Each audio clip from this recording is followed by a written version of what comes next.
2022년 1월 28일 새벽에 나오신 성도님들을 환영하고 축복합니다. 우리 사도신경으로 신앙을 고백하겠습니다. 나는 전능하신 아버지 하나님 천지 창조주를 믿습니다. 나는 그의 유일하신 아들 우리 주 예수 그리스도를 믿습니다.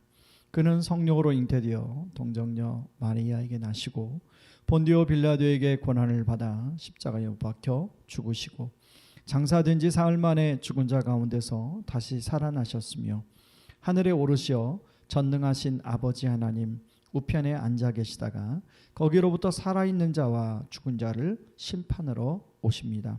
나는 성령을 믿으며 거룩한 공교회와 성도의 교제와 죄를 용서받는 것과 몸의 부활과 영생을 믿습니다. 아멘. 우리 오늘 함께 살펴볼 말씀은 요한복음 8장 21절에서 30절 말씀입니다. 요한복음 8장 21절 말씀을 제가 읽도록 하겠습니다. 다시 이르시되 내가 가리니 너희가 나를 찾다가 너희의 죄 가운데에서 죽겠고 내가 가는 곳에는 너희가 오지 못하리라.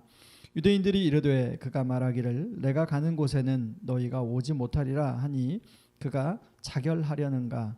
예수께서 이르시되 너희는 아래에서 났고 나는 위에서 났으며 너희는 이 세상에 속하였고 나는 이 세상에 속하지 아니하였느니라. 그러므로 내가 너희에게 말하기를 너희가 너희의 죄 가운데 죽으리라 하였노라. 너희가 만일 내가 그인 줄 믿지 아니하면 너희의 죄 가운데 죽으리라. 그들이 말하되 내가 누구냐? 예수께서 이르시되 나는 처음부터 너희에게 말하여 온 자니라. 내가 너희에게 대하여 말하고 판단할 것이 많으나 나를 보내신 이가 참되심에 내가 그에게 들은 그것을 세상에 말하노라 하시되 그들은 아버지를 가리켜 말씀하신 줄을 깨닫지 못하더라. 이에 예수께서 이르시되 너희가 인자를 든 후에 내가 그인 줄 알고 또 내가 스스로 아무것도 하지 아니하고 오직 아버지께서 가르치신 대로 이런 것을 말하는 줄도 알리라. 나를 보내신 이가 나와 함께 하시도다. 나는 항상 그가 기뻐하시는 일을 행함으로 나를 혼자 두지 아니하셨느니라. 아멘. 이 말씀을 하심에 많은 사람이 믿더라. 아멘. 과외로 아이들을 가르쳐본 경험들이 있는 성도님들이 있을 것입니다. 저도 학교에 다닐 때 복지관에 검정고시를 준비하는 학생들에게 수학 과목을 가르쳤던 경험이 있습니다. 이런저런 일로 학업의 때를 놓치고 이제 중학교 검정고시, 고등학교 검정고시를 보는 학생들이 있었는데요. 워낙 학문의 기초가 없는, 나이는 들었지만 학문의 기초가 없다 보니까 개념을 설명해줘도 개념을 처음에는 이해하지 못해서 참 답답하고 힘들었던 경험이 있습니다. 그러나 그 학생들이 나중에는 이해하고 또 중학교 검정고시를 패스하고 또 고등학교 검정고시를 패스하는 걸 보면서 참 뿌듯했던 그런 기억이 있습니다. 오늘 본문에도 예수님이 말씀을 하지만 도무지 예수님의 말씀을 이해하지 못하는 유대인들의 모습이 나오고 있습니다. 예수님은 앞에서 자신이 누구인지 이적도 보여주시고 말씀도 해주셨지만 여전히 예수님의 말씀을 이해하지 못합니다.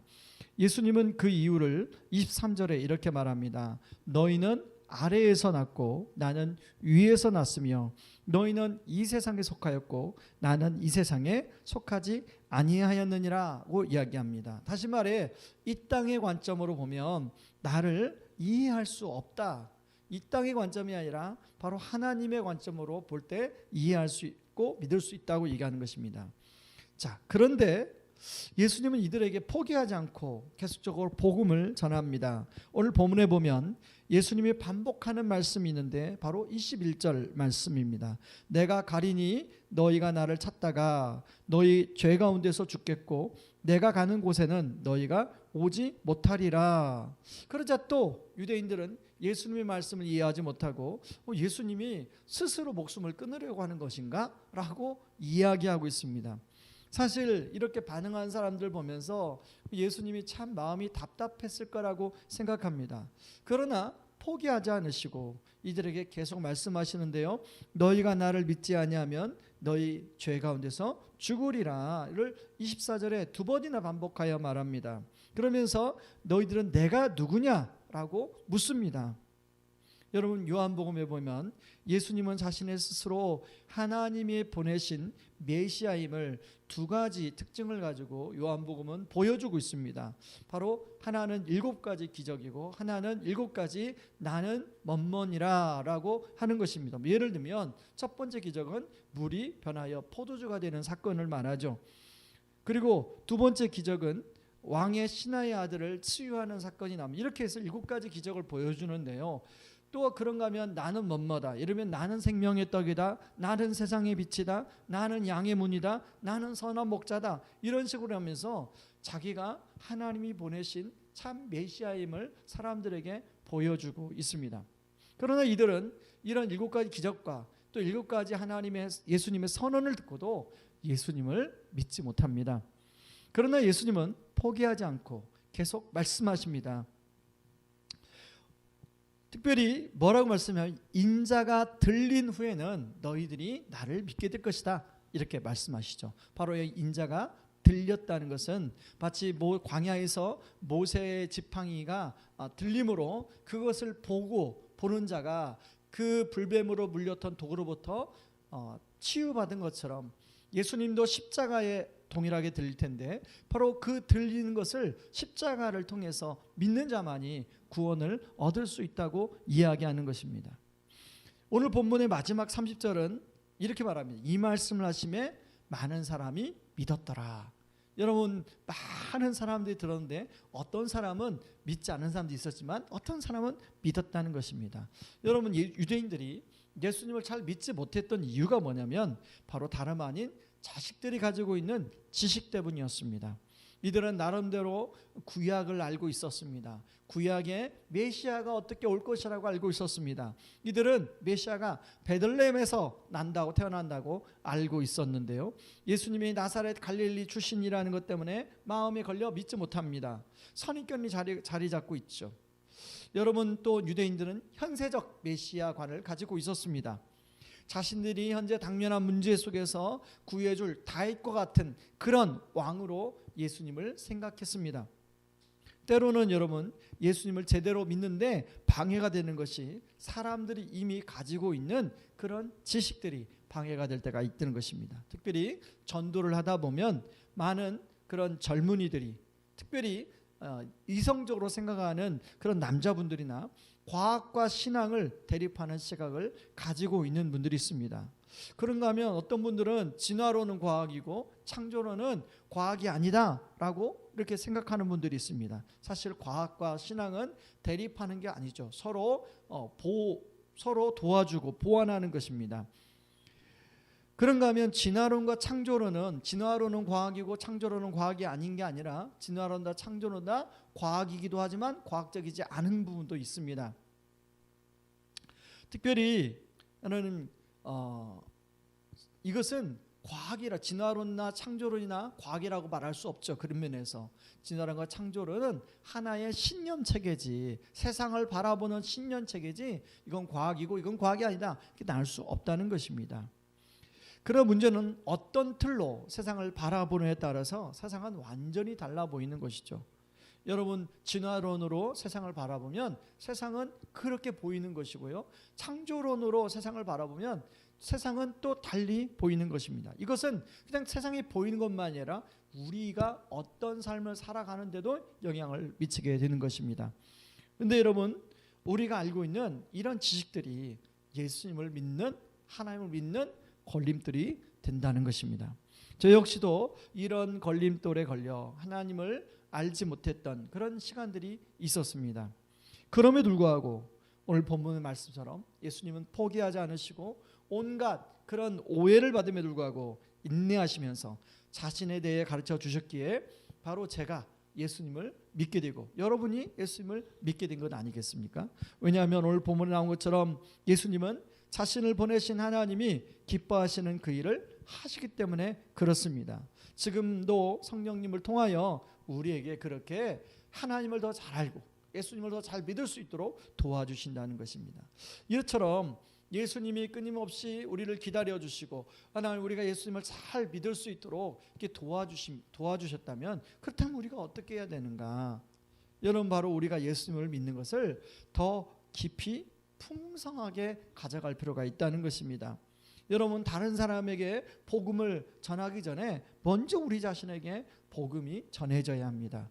그래서 이 복음이 정말 기쁜 소식이라면 그 복음으로 우리가 흠뻑 젖는 것이 필요합니다. 수요예배 말씀처럼 우리는 깨어진 항아리죠. 그래서 그 깨어진 항아리에 물을 채우기 위해서는 그 깨어진 항아리 자체를 가지고 연못에 던져야 됩니다.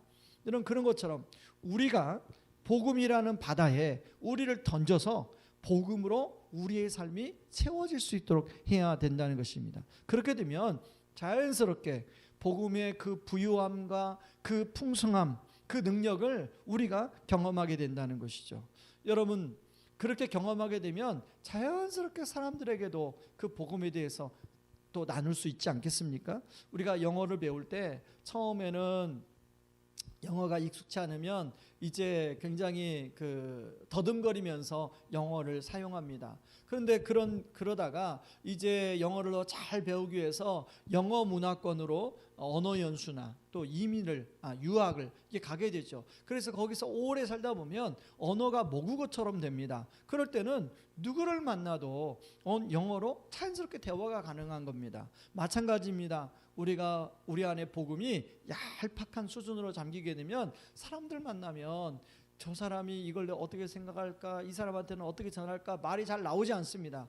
그러나 내가 그 복음으로 풍성하게 내 안에 채워지게 되면 누구를 만나든 그 사람의 상황에 맞게 그 사람의 입장에 서서 내가 믿는 예수님을 함께 나눌 수 있는 것입니다. 여러분, 이제 그 방법으로 저는 어떻게 그걸 성도님과 도와줄까 하다가 바로 제가 생각한 게 풍성한 삶의 초대, 풍성한 삶의 첫걸음, 풍성한 삶의 기초를 우리 성도님들이 서로 함께하고 그러다 보면 그 예수 그리스도로 우리 안에 충만해져서 누군가에게 자연스럽게 예수님을 나누게 되는 그런 일들이 일어나게 될 거라 생각하고, 그걸 한번 제가 지금 도입하고 우리 교회에 정착하는 게 기도 제목입니다. 여러분의 대화 속에 정말 여러분 화제의 주인공이 무엇입니까? 한번 곰곰이 생각해 보시기 바랍니다. 여러분 근 일주일간에 누군가를 만났다면 여러분 누군가를 만난 그 사람과의 대화에 그 주인공이 무엇입니까? 사람을 만나면 자연스럽게 자주 나오는 것, 그리고 내가 말하고 싶은 것, 자랑하고 싶은 것, 바로 그것이 우리가 믿는 복음일 것입니다. 근데 그 복음이 예수 그리스도의 복음인지 아니면 다른 복음인지를 한번 고민해 보시기 바랍니다. 혹시 건강에 대한 복음, 부동산에 대한 복음, 주식에 대한 복음, 자녀 교육에 대한 복음, 아니 혹시 이런 것들은 아닌가를 살펴보시기 바랍니다. 물론 이것도 필요하죠. 그러나 기승전 그리스도가 되면 우리 주님이 얼마나 좋아하실까요? 우리 주님이 자기를 자랑하는 모습을 보면 얼마나 좋아하실까요? 여러분, 우리는 명절 기간에 부모와 친지들을 만나게 될 텐데 그 사람이 믿는 사람이든 믿지 않는 사람이든 여러분 저와 여러분을 통하여 하나님, 내가 만난 그 예수님, 내가 경험한 그 예수님이 자랑되어질 때, 나누어질 때 우리 주님이 그걸 보고 기뻐하실 거라고 생각합니다. 저는 그런 은혜가 있기를 주님의 이름으로 축원드립니다. 이 시간에 같이 우리 말씀 붙들고 기도하기를 원합니다. 첫 번째로 기도할 때 하나님, 저를 포기하지 않고 예수님을 믿도록 이까지 인도해 주시고 영생의 선물 주신 우리 주님 감사합니다. 그러나 주님, 제가 예수를 믿는 것으로 끝나지 않고 예수님을 더 깊고 더 풍성하게 알고 경험하는 그런 삶을 살게 하여 주시옵소서 위해서 기도해 주시고요. 두 번째는 하나님, 이 예수 그리스도의 복음이 하나님 우리의 모국어가 되어서 제 주변에 있는 사람들과 자연스럽게 예수님 이야기를 나눌 수 있도록, 그런 삶이 될 수 있도록 주님 도와주시옵소서. 우리 두 가지를 놓고 같이 기도하며 나가겠습니다. 기도하겠습니다. 고마우신 하나님 아버지, 고맙고 감사합니다. 저를 포기하지 않고 하나님, 제가 이해하지 못할 때도 기다려주시고 저를 설득하여 주셔서 하나님 영생의 선물을 하나님 저에게 허락하여 주시니 감사합니다. 하나님, 제가 예수님을 믿는 것으로 하나님 만족하지 않게 하시고 예수님을 더 깊고 더 풍성하게 부유함을 하나님 알고 누리고 경험하는 삶이 될 수 있도록 도와주시옵소서. 하나님, 이 예수님이 하나님 정말로 나를 통하여 다른 사람에게 나누어지기를 원합니다. 하나님, 그 사람이 신앙생활의 영적 수준의 어느 단계에 있든 초신자이든 하나님 기존에 있는 하나님 신자이든 간에 아버지 그분의 삶에 맞게 하나님 내가 만난 예수님을 함께 나눌 수 있도록 도와주시고 하나님 우리의 대화 속에서 예수님이 하나님 정말로 주인공이 되는 예수님이 자랑되어지는 그런 은혜를 허락하여 주시옵소서. 하나님 아버지 이번 명절에 아버지 우리가 친지를 만나고 부모님을 만나게 될 때인데 아버지 그분들의 상황에 맞게 내가 만난 예수님, 이 좋으신 예수님을 함께 나눠줄 수 있는 그런 시간들이 될 수 있도록 도와주시옵소서. 예수님의 이름으로 기도합니다. 아멘. 이 시간에 우리 같이 기도할 말씀은 하나님 아버지 주님 영혼을 살리는 공동체가 되게 하여 주시옵소서. 위해서 기도해 주시 바랍니다. 특별히 영혼을 살리는 공동체가 되기 위해서 이제 우리 성도님 한 분 한 분이 하나님 복음에 흠뻑 젖는 하나님 그런 은혜를 경험케 하여 주시옵소서. 위해서 기도해 주시고 우리 풍삼초, 풍삼기가 하나님 각 다락방에서 1대1 순장과 순원뿐만 아니라 하나님 성도들끼리 풍성하게 일어나는 2022년이 되게 하여 주시옵소서. 그래서 우리 자신의 영혼이 살아나고 하나님 우리를 통하여 우리 주변에 믿지 않은 영혼들에게 복음이 전해지는 그런 은혜를 허락하여 주시옵소서. 우왕 우리 교회가 영혼을 살리는 공동체가 되게 하여 주시옵소서. 위에서 같이 기도해 주시기 바랍니다. 같이 기도하며 나갑니다. 고마우신 하나님 아버지 고맙고 감사합니다. 아버지 하나님 교회를 위해서 기도합니다. 하나님 우왕 우리 교회가 2020년에 아버지 영혼을 살리는 공동체가 되게 하여 주시옵소서. 먼저 우리 성도님들 한 분 한 분이 아버지 복음으로 충만하게 하여 주시옵소서. 아버지 복음에 흠뻑 젖게 하여 주시옵소서.